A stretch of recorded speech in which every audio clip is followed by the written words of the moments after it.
computer. All right, welcome to CO 300, day 2 of module 1. Our goals today are to get more familiar with the expectations inside of Zoom and on the discussion forum, which is happening on Friday, and then to go over Edmundson from a lens of argument and rhetoric. So today is going to be a little different in that the lecture I have for you is going to be a little bit longer than I'd like. I've got about 20 minutes of notes to go through with you and some discussion in that. Then we're going to go into breakout rooms and talk about Edmundson's article. There's a lot to go over in that. So we're actually just going to start our conversation that's going to carry over into Friday.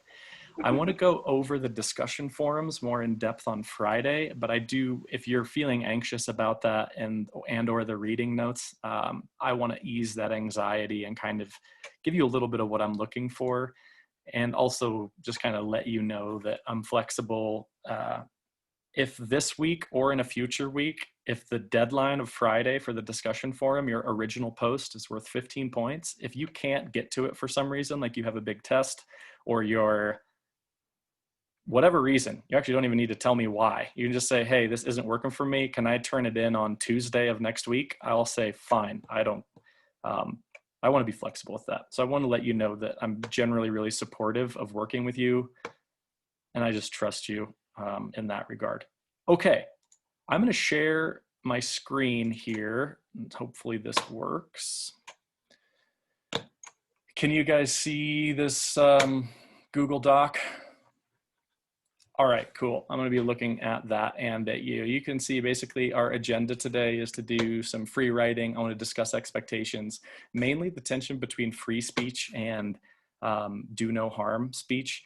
Talk about that the classroom is actually not a public space in the sense that the plaza is. So there's some special rules that apply to classrooms. So I want to make sure we have those. It's fascinating and interesting to me.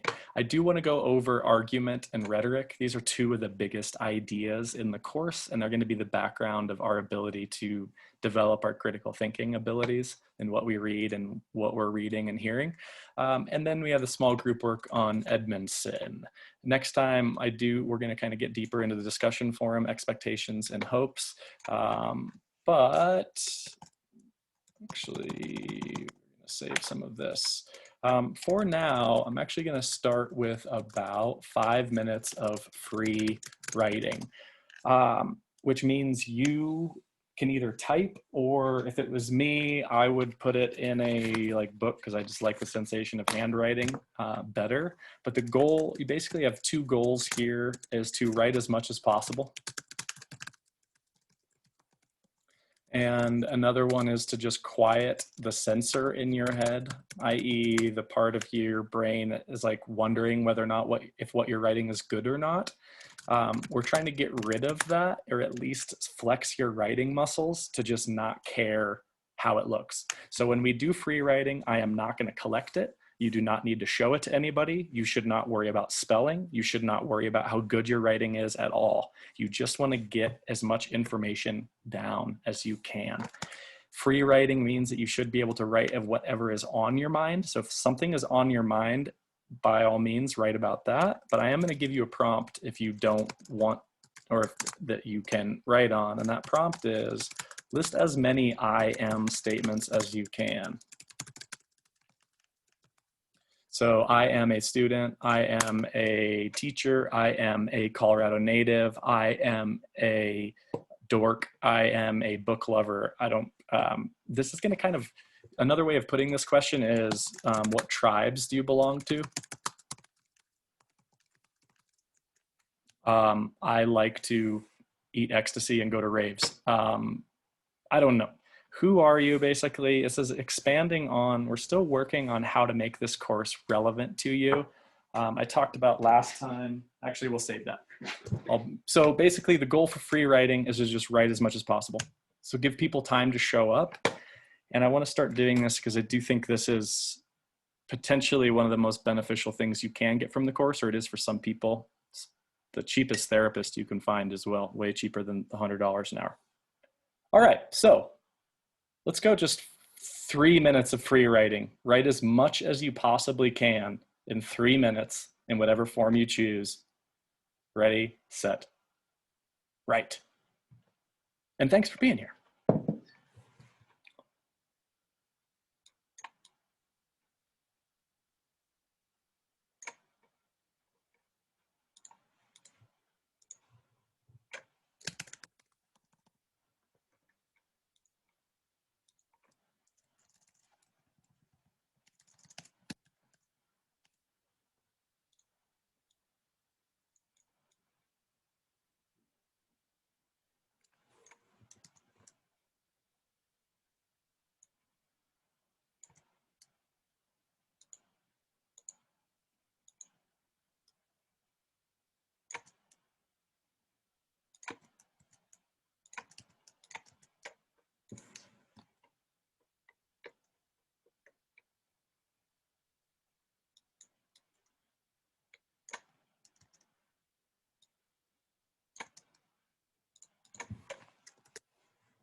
About 60 more seconds. If you've stayed writing this whole time, that's awesome. That's kind of the goal.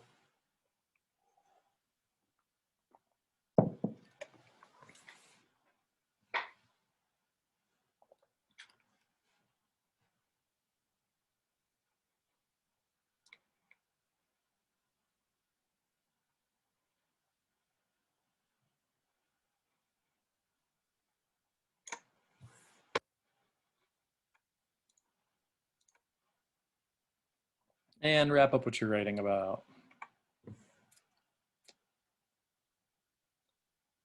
Okay, I'm never going to ask you to or require you to share that, but if I also want to encourage you to ask as many questions as you have. So any questions at this point, or even about the free writing activity or anything else?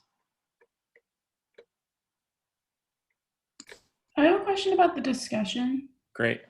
So will that be due, since we're talking about like the discussion expectations next class, will that be due before class, or will you give us time to finish after?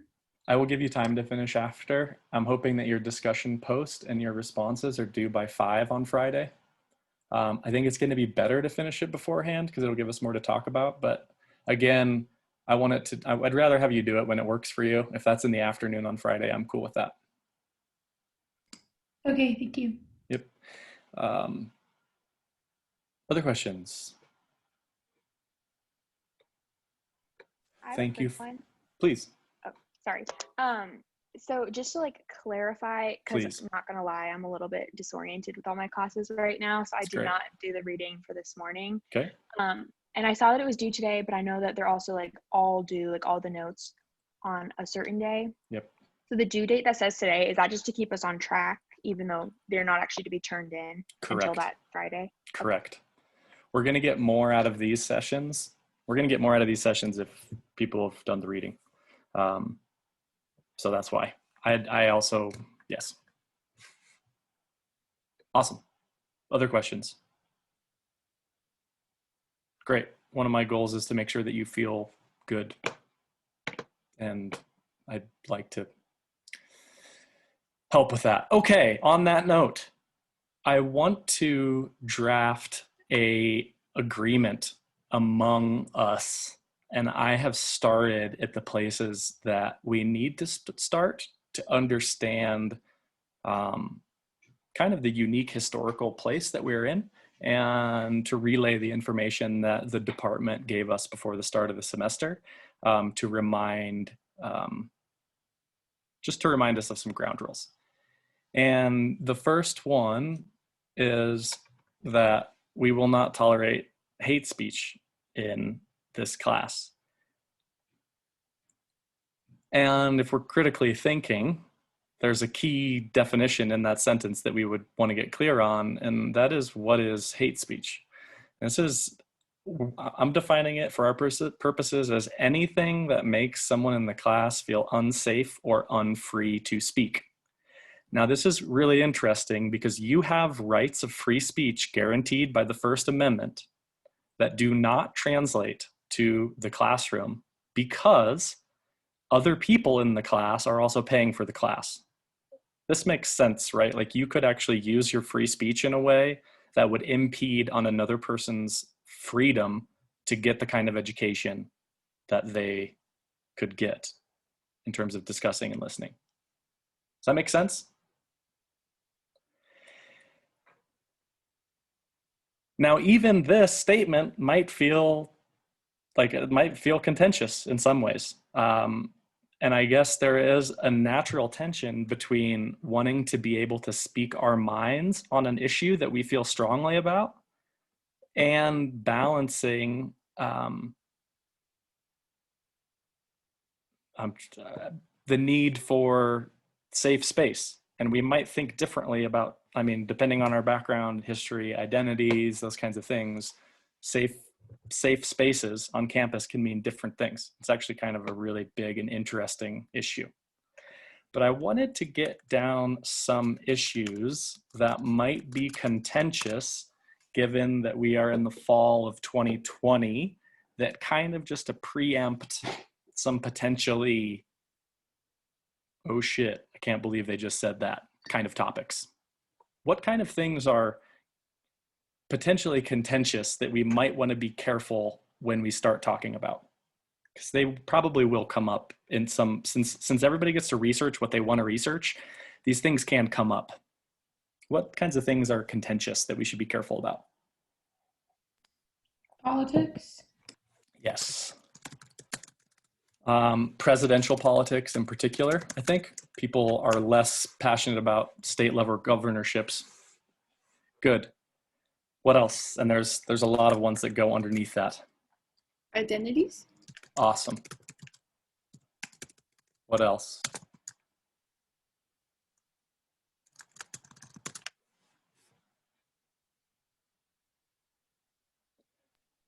I feel like religion. Good.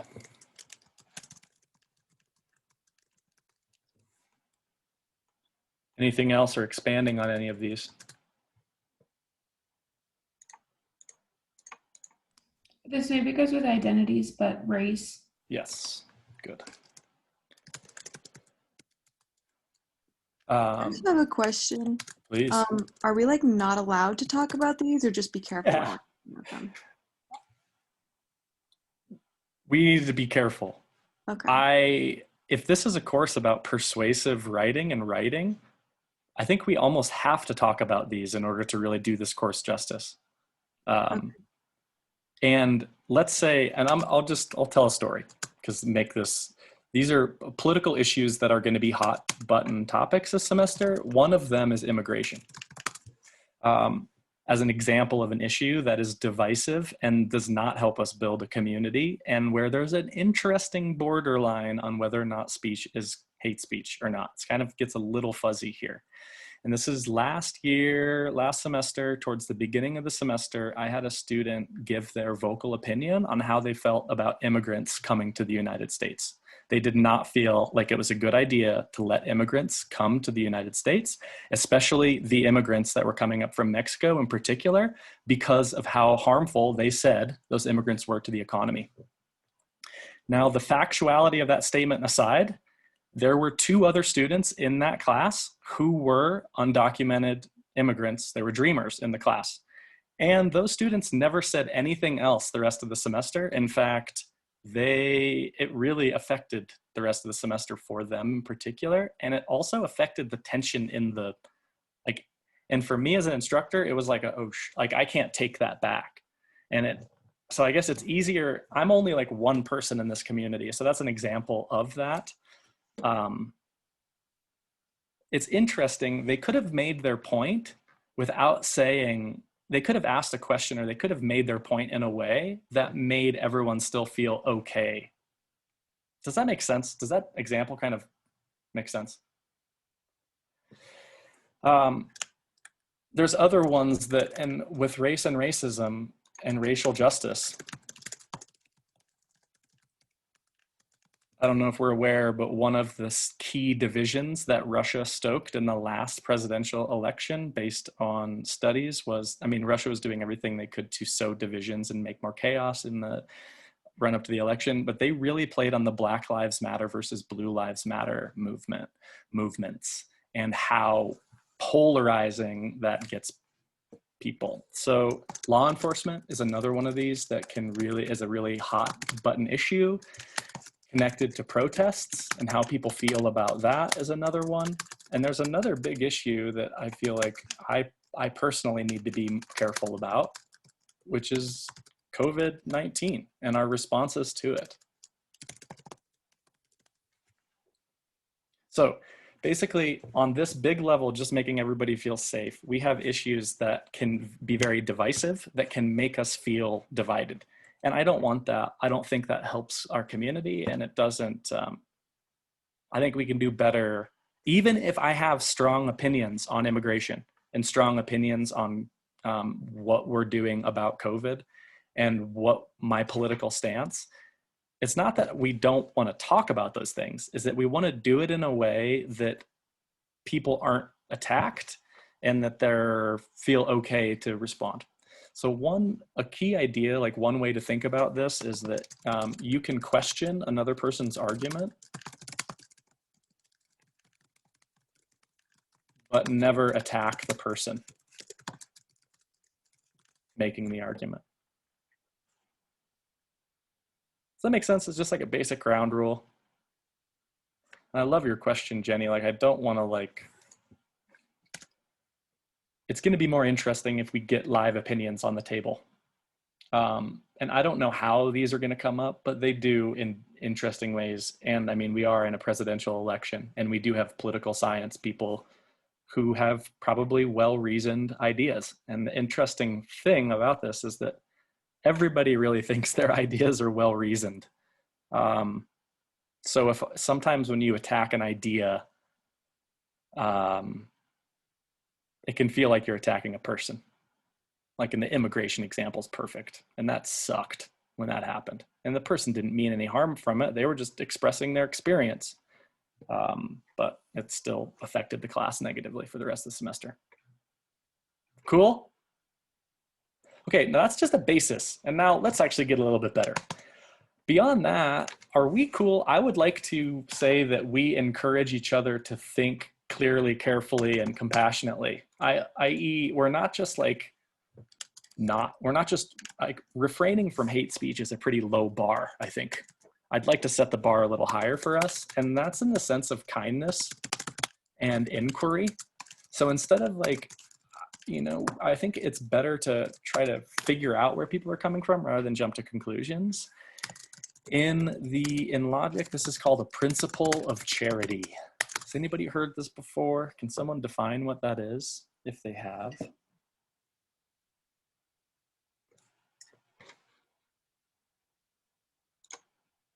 Were you talking, Maddie? I couldn't hear you if you were.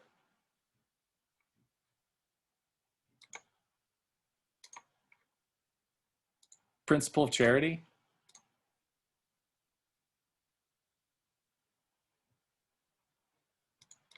Can you guys still hear me? Okay, good. You're basically helping others by clarifying their arguments, giving them the benefit of the doubt. One of my favorite stories is from a professor said at the beginning of class to his giant lecture hall, you may be tempted to show off how intelligent you are by showing how bad another student's ideas are, but that will not impress me at all. What will impress me is if you show how smart your peers are by identifying the situations that their statements may be true if you disagree with them, or helping them articulate their ideas in a more clear way. So before you, like, instead of attacking someone's ideas that are bad, you could ask, under what circumstances might they be correct? I.e., you assume your peers mean well, and you assume your peers are intelligent. And then you just help them with where they're coming from. That makes sense? Kind of better than, so you're actually being kind. Okay, the other thing that I wanted to say is that discussion forums, I've seen this, that discussion forums on Canvas particularly, like, they suck if you just do it to kind of like get them done. And it's pretty obvious when it's just like, oh my God, I'm gonna get in and out of here as quickly as possible. I'm just gonna do what the professor asks, and I don't actually,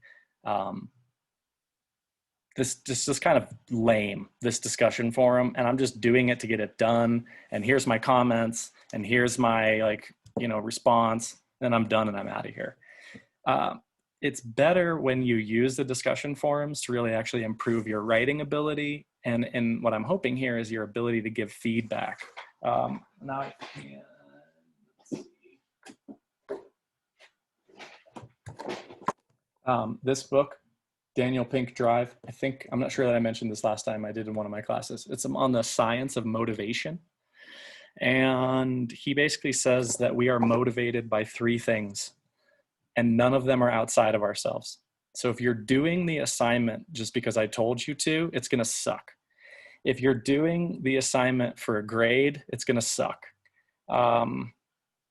What's not gonna make it suck is if you do it because you have a genuine reason to do it, which is, there's 3 things that motivate us. 1 is we wanna get better at something, so mastery. 2 is that we want more freedom or autonomy. And 3 is that it gives us a sense of purpose.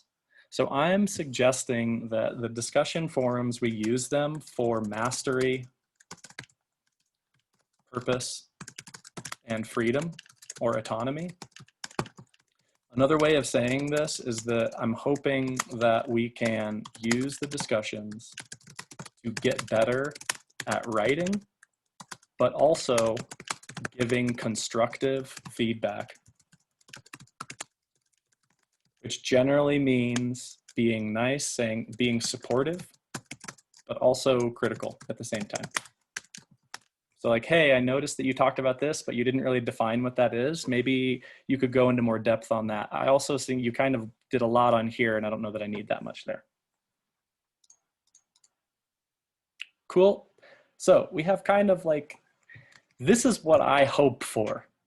1, that we are not going to tolerate hate speech in here. 2, we encourage people to think clearly, carefully, and compassionately. We give them the benefit of the doubt. We try to make our peers seem smarter by encouraging and supporting them and helping each other. And then we kind of extend that into the discussion forums to actually try to challenge ourselves to get better at writing, use them for our own purposes, whatever that might be, and then kind of increase our freedom by trying to do them quickly and efficiently, or whatever that means. Can anybody think of anything else that we would like from our peers or in this class? Like, is there anything else I should add?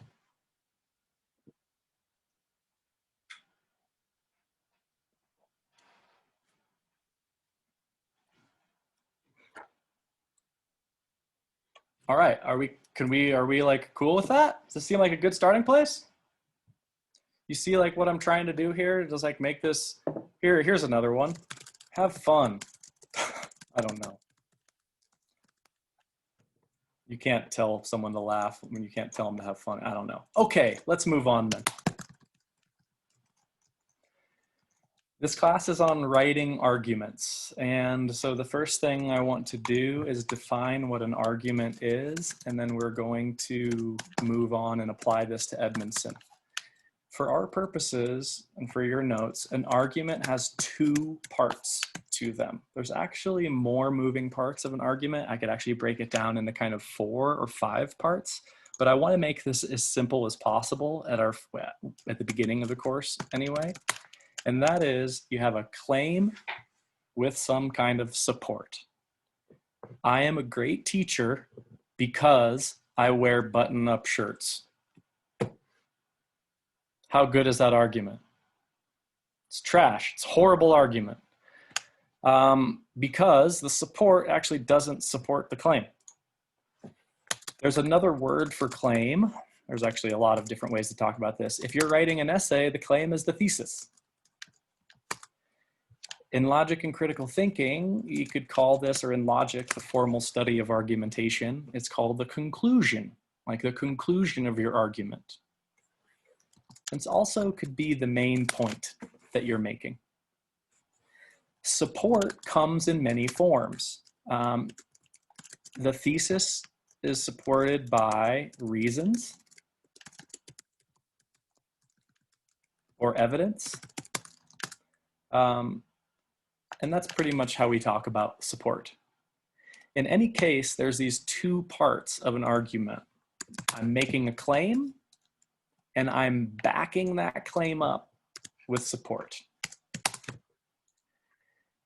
So when I analyze an argument, there's three things I can really do. One, I can examine the truth of both of the claims. Well, he says he's a great teacher, and he says he's a great teacher because he wears button-down shirts. Okay, well, the claim might be true. I don't know that yet. The support seems to be true because he's wearing a button-down shirt now. However, there is no connection between the support and the claim. And for some reason, there's this unstated assumption that those, actually there's a couple of weird unstated assumptions there about good, what good education means, and actually it gets to be kind of confusing. Why are we doing this? Well, argument is one of the biggest tools that we have in order to be persuasive. When you, and I mentioned this a little bit last time, when you go to a job interview, are you making an argument? Yeah, hire me because. When you ask someone out on a date, are you making an argument? Date me. That's the best way to ask for a date. Just be like, would you mind hearing an argument for why you should date me? Well, there's three main reasons. Date me because I have an English accent. 2, I'm funny. And 3, I'm nice. Date me because of my face. That's really what that's really how we make arguments. What's happening? The computer didn't like that joke. Okay. In fact, and we should just define this term. The other big term that we have here is rhetoric, which is persuasive. We're going to define originally as persuasive speech. Oops, I should say communication. I don't know if you remember ethos, logos, and pathos, or maybe you learn those in a different order, but these are the appeals that we have in order to be persuasive. Does anybody remember what those terms mean from CO 150, or maybe from a writing class in high school, or from something else? Ethos is trustworthiness. Yes. Also known as credibility. Yes. Logos and pathos are just logic and passion. Yes. Why can't I spell trustworthiness? You said credibility? Sure did. I also like to put character in there. And you said logos is? Logic. And you said pathos is? Passion. I also like to say emotion. We can put values. We can put motivations in here. Logic, I can put numbers.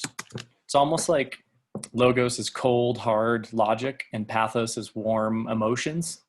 But modern neuroscience and modern research on decision-making and rhetoric is showing that these might not be so cleanly divided. That actually when we trust someone, we believe their numbers. And when we buy into their values, we believe the numbers, and vice versa. So these are all interrelated. Point being, argument usually gets put underneath the logos section, at least in traditional logic. Does anybody know where these three words came from or when they came from?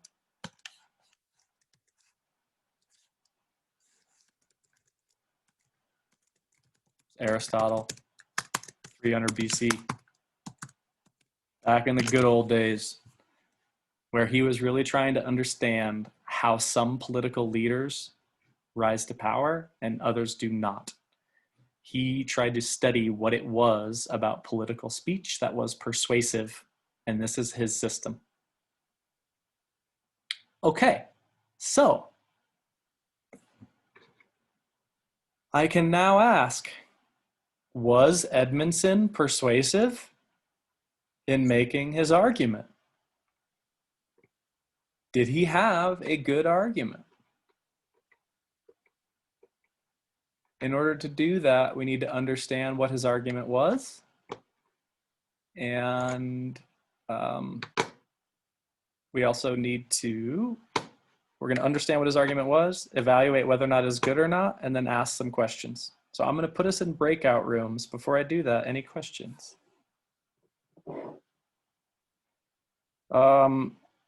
Scala, was this information on rhetoric and argument helpful? It's kind of big picture. All right, awesome. It's kind of the foundation. We're going to get deeper and deeper from there. That's like your 150 level of rhetoric, and we're going to get deeper. Okay, it's going to connect to identity and audience and some of these bigger ideas. I'm going to give you your prompt in the breakout room, but it's three things. One, what was his argument? So what was his claims and reasons?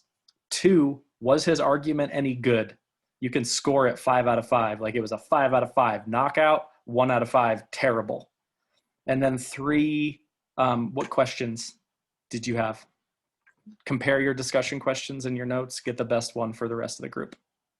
You're going to have about 5 minutes to do this, so it's accelerated, and then we're going to talk about it as a large team when we get back. Cool? Here we go, and discuss Edmundson.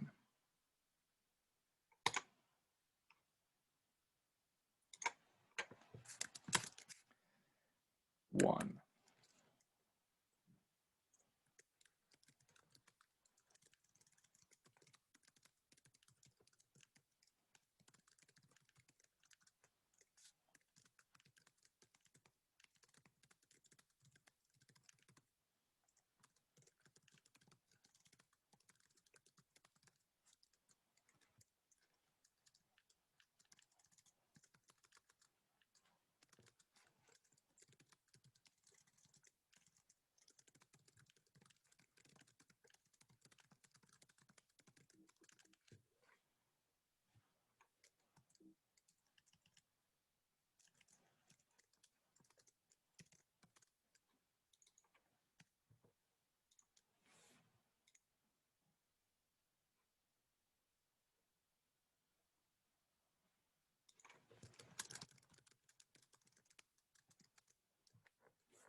I should have reminded you to exchange information with people that you, as they say in the music business, that you vibed with. So feel free to do that on chat. It's saying my internet connection is unstable. I apologize if there's issues with that. Just disconcerting. All right, let's see. I'm curious in the chat, how strong did we say the argument was on a scale of 1 to 5? What did we think? 5 being awesome argument, 1 being trash. Or you can just throw it up. 4s, 3s, 3.5. I like the 3.5. 3 in the middle. And are we able to say like what was strong about it and what was not strong about it? That's kind of what I'm hoping that we're able to do. That's what I'm hoping that you can do for your peers in a respectful way. Like, hey, this is great, but this wasn't. Here's why, or at least in my reading. Okay, so what did you think was his argument? And I would actually say, seems to me that he's making more than one argument. I see kind of 2 arguments at once. What did we get? What is his argument? What did we get as his main claim? Or multiple claims, if that's what you got.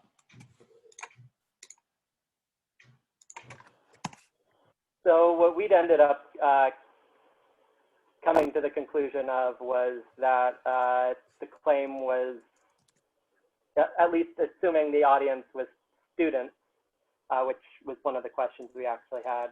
Yeah. But assuming the audience was students, then the argument is basically that college is what you make it, that you have to put the work in, and you can't assume value is just going to be there, handed to you. Awesome. Did anybody have that, but in a different way, or say it in a different way? We kind of talked about like how people involved in university education should kind of reevaluate how it's delivered. Great. And people isn't very specific here. You said people involved in university ed. Okay, good. Any other ones that were like this? I got something a little bit separate than this, although I like both of these are both great.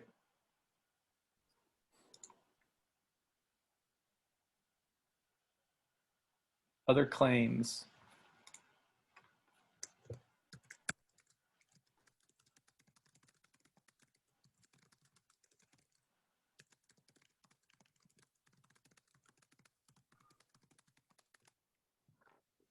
I felt like, it's not that those are wrong, but I think another claim that he's making is that if you want to get a real education in America today, you're going to have to fight for it. And why are you going to have to fight for it? And this is kind of hints at, and we could do both of these. What did we get for our reasons for that we should realize what you make of it, and that we should reevaluate the delivery of a university education? What were his reasons for that claim? What was the support that he offered?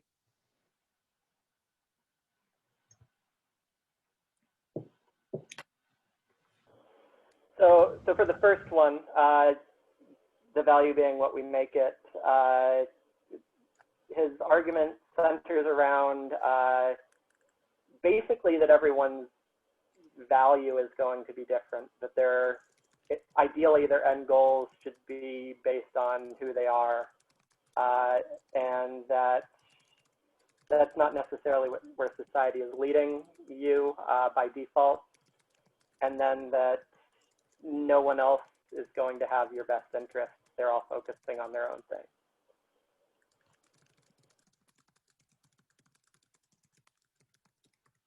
Ah, what a nice sentiment.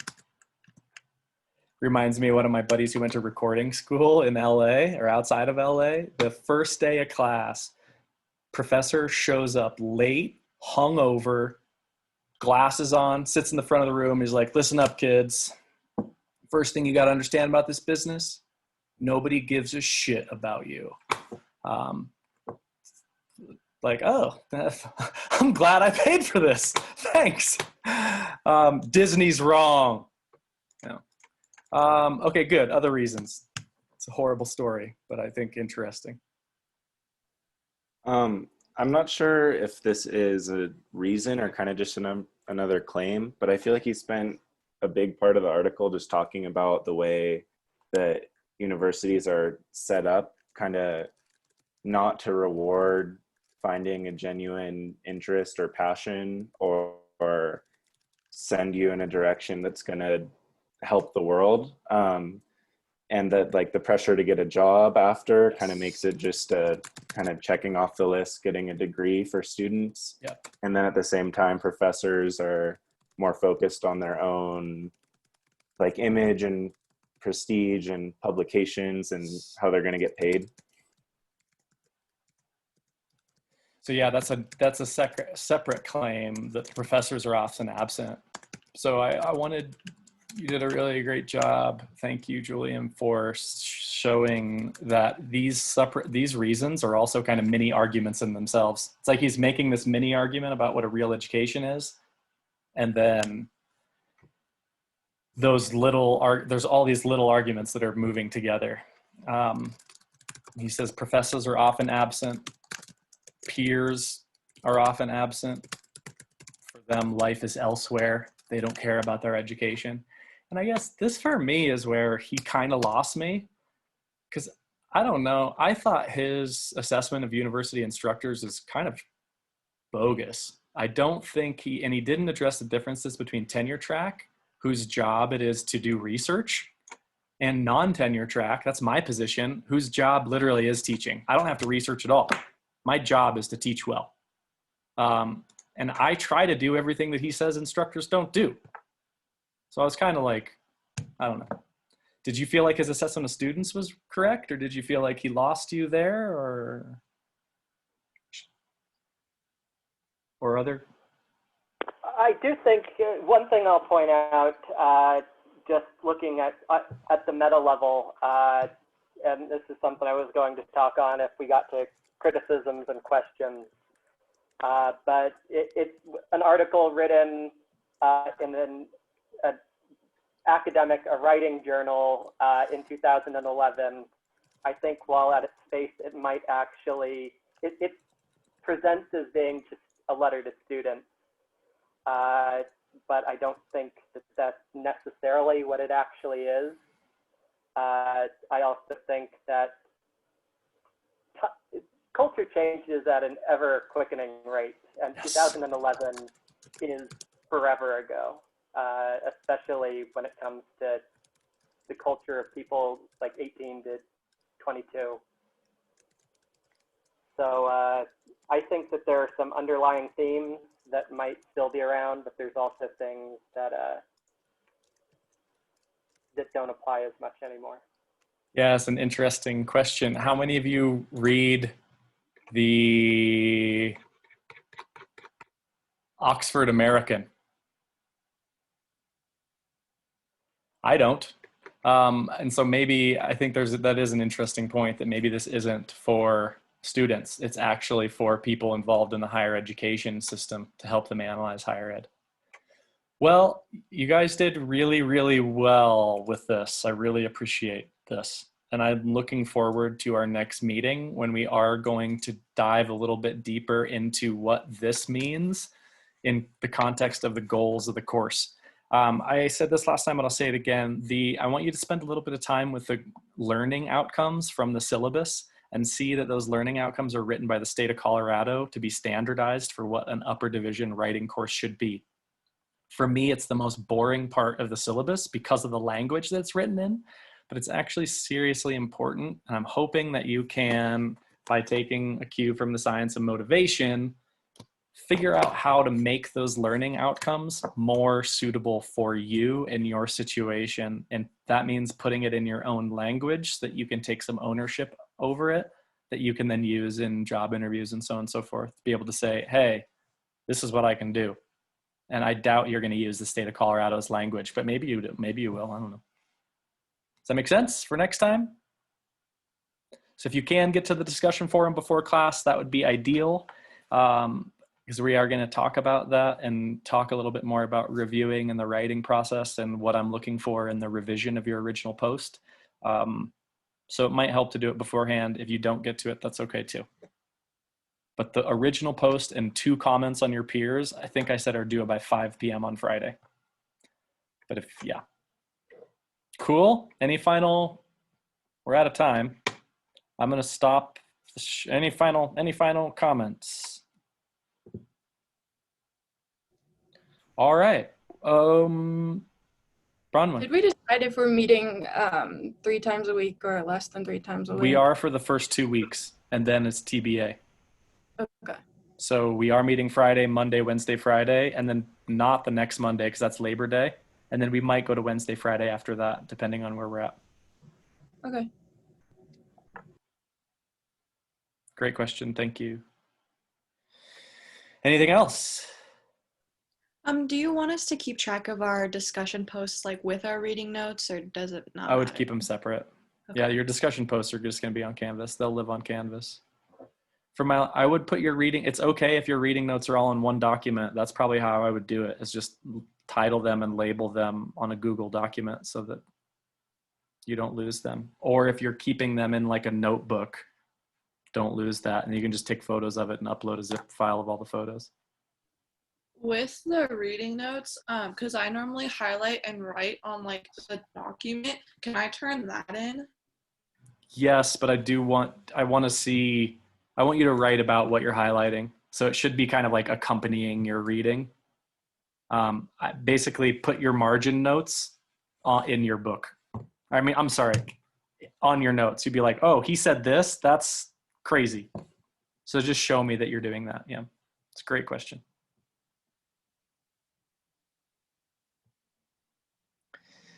Awesome. So next time we'll just do a little bit more on the discussion forum and the reading notes itself. If you're wanting to know whether or not your reading notes are working or not, or if you're getting a 10 out of 10 on them, i.e. 100 out of 100 when you finally turn them in, I can go over that as well. Awesome. Great class. Thank you all. I look forward to seeing you on Friday. Thank you. Thank you. I'll be in my office from 12 to 2.